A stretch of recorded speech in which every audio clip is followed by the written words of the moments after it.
Quand tu as recours à l'analyse, tu substitues un couple à un autre. Ou tu superposes ton couple avec celui que tu vas former avec l'analyste. D'ailleurs, le conjoint, quand il y en a un, ne prend pas toujours ça très bien. Il peut s'opposer, tolérer, éventuellement aller à son tour en analyse. C'est souvent au cours de l'analyse que le problème de couple se découvre. Tu te demandes ce que tu fais avec ton partenaire. Comment tu as pu songer à t'appareiller à cette place? Il me frappait. Il me frappait.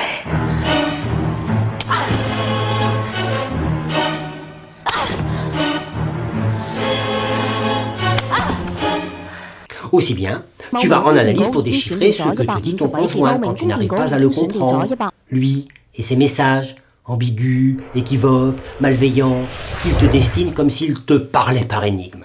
Donc tu vois en analyse, tu viens traiter la psyché du désir de ton partenaire avec un partenaire analyste. Et souvent parce que tu es blessé par ce que te dit ton partenaire.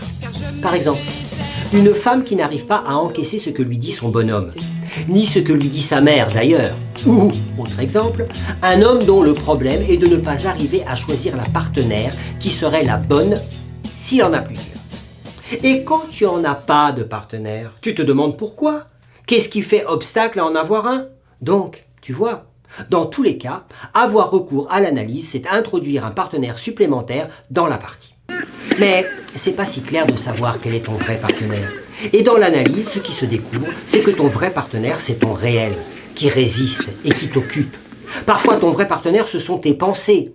Il se peut que tu n'arrives pas à supporter les pensées qui te viennent et que ce soit elles qui te persécutent. Alors là, tu joues la partie avec tes propres pensées. Comment t'arriver à ne pas les penser? À penser à autre chose?